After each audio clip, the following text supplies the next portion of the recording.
अस्सलाम वालेकुम वरहमतुल्लाहि वबरकातुहू। नाज़रीन, आज ईद का तीसरा दिन पाकिस्तान समेत बहुत से दुनिया के ममालिक में मनाया जा रहा है। आप YouTube channel deep talk with Hasan Arif देख रहे हैं। मैं हसन आरिफ हूँ। नाज़रीन, मशरिक़ वुस्ता में बढ़ती हुई कशीदगी एक बहुत बड़ी जंग का पेश खैमा नजर आ रही है। अभी कुछ डेवलपमेंट्स हुई हैं जो मैं आपके साथ शेयर करना चाहूँगा कि जो जेरेड फोर्ड अमेरिका का सबसे बड़ा बैडी बेड़ा था, उसमें आग भड़क उठी है। सैंडकॉम का कहना है कि ये आग किसी तकनीकी खराबी की वजह से उठी है, और जबकि कुछ माहिरीन ये कह रहे हैं कि अमेरिकन सोल्जर्स ने जंग से बचने के लिए लॉन्ड्री का जो एरिया है वहां पर आग खुद भड़काई है। और सोशल मीडिया पे ये भी कहा जा रहा है कि ये आग लगने की जो वजह है वो ईरान और हूती बागियों का हमला है। अब जेरेड फोर्ड को वापस बुला लिया गया। तकरीबन 14 से 15 मंथ लगेंगे इसको दोबारा मेंटेन होने में, और इसकी जगह अमेरिका ने यूएसएस बॉक्सर, जो मैंने आपको पिछली वीडियो में भी बताया था, इस खिते में भेजने का ऐलान कर दिया। एनालिस्ट ये दावा कर रहे हैं, मैं आपके साथ शेयर भी करूंगा। सऊदी एनालिस्ट ये कह रहे हैं कि ये जो जंग है, अगर ईरान बाज ना आया अपनी प्रॉक्सीज के जरिए, हूती बागियों के जरिए बाज ना आया और उनको रोका नहीं और अरब की रियासतों पर हमला करना ना छोड़ा, तो सऊदी अरब अपने मशरकी दोस्त, अब मशरकी दोस्त से उसकी क्या मुराद, ऑब्वियसली पाकिस्तान है, पाकिस्तान समेत सऊदीया और 50 अरब मुल्क मिलकर ईरान पर हमला करेंगे। यह सऊदी एनालिस्ट ने दावा किया है। इसके साथ ही स्ट्रेट ऑफ हुर्मुज़ आज जंग का 23वां रोज है और आज भी बंद है। ट्रंप ने ईरान को वार्न किया कि 48 घंटों के अंदर अंदर स्ट्रेट ऑफ हुर्मुज़ को ओपन कर दिया जाए, वरना अमेरिका ईरान के एनर्जी फैसिलिटीज पर हमले करेगा। जिसके बाद ईरान का कहना है कि अगर मेरी किसी भी एनर्जी फैसिलिटी पे हमला किया जाता है तो मैं उन मुल्कों में जहां पर अमेरिकन बेसिस मौजूद है वहां की एनर्जी सेक्टर्स पर हमले करूंगा। नाज़रीन, एक ये भी बात कही जा रही है कि इसराइल चाहता है कि मस्जिद अक्सा को किसी तरीके से शहीद कर दिया जाए। उसके लिए एक फॉल्स फ्लैग ऑपरेशन कुछ गुज़िश्ता दिनों से मैं आपको के साथ शेयर कर रहा हूं कि एक फॉल्स फ्लैग ऑपरेशन करने की तैयारी की जा रही है, जिसके जरिए पूरी दुनिया को ईरान के खिलाफ करके ईरान पे तोड़वा दिया जाए। तो इसी तरह इसराइल ये चाह रहा है कि वो मस्जिद अक्सा को पर कोई मिसाइल मारे और उसको शहीद करे और उसका इल्जाम ईरान पे लगाए कि ये जो मिसाइल आया था ये ईरान की तरफ से आया था।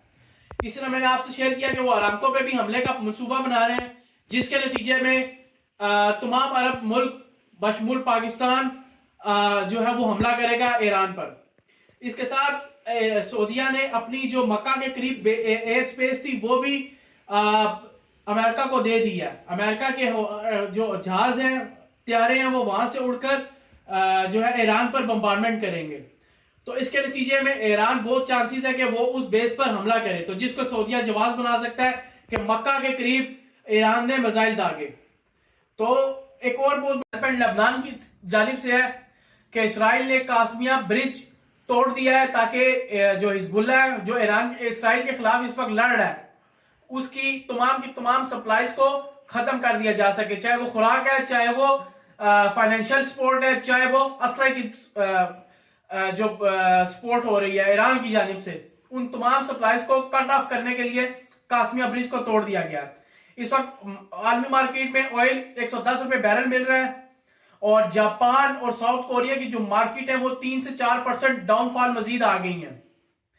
नाजरीन, आपसे एक नबी सल्लल्लाहु अलैहि वसल्लम की एक हदीस भी शेयर करता चलूं। सही बुखारी की हदीस है 4897 कि सैयदना अबू हुरैरा रज़ी अल्लाह तआला अन्हु से रवायत है कि नबी करीम सल्लल्लाहु अलैहि वसल्लम पर जब सूरत जुमा की आयतें नाजिल हो रही थी तो उस वक्त सलमान फारसी रज़ी अल्लाह तआला अन्हु साथ बैठे हुए थे। नबी सल्लल्लाहु अलैहि वसल्लम ने सलमान फारसी के पर कंधों पे हाथ रखा और फरमाया कि इसकी कौम के लोगों अगर ईमान जो है वो सरैया सितारे पर भी होगा तो इसकी कौम के जो लोग हैं वो उस तक भी पहुंच के ईमान को हासिल कर लेंगे। तो आज हमें जो ईमान नजर आ रहा है ना, वो सिर्फ ईरान की तरफ नजर आ रहा है, फलस्तीन और गजा की तरफ नजर आ रहा है।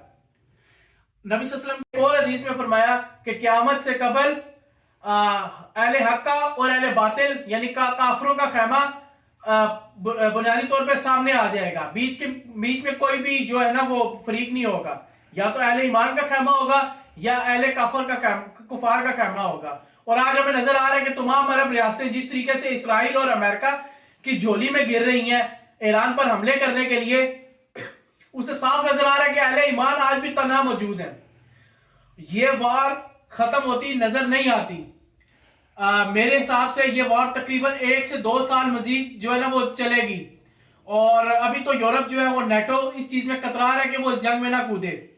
لیکن عنقریب جس طریقے سے اسرائیل کوشش کر رہا ہے، کیونکہ ڈیگو گراسیا پہ جو یو کے کی بیس تھی وہاں پر جو حملہ ہوا تھا، ایران نے اس چیز کی تردید کی ہے کہ وہ حملہ انہوں نے نہیں کیا.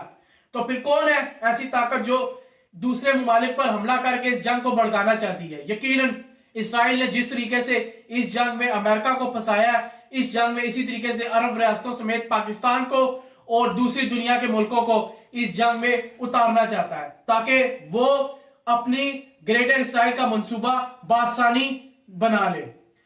تو اب تک کے لیے اتنا ہی. اپنے اور اپنے گرد و نواح کے لوگوں کا خیال رکھیے گا. اپنی قیمتی رائے سے ضرور آگاہ کیجیے گا. اپنا خیال رکھیے. اللہ حافظ.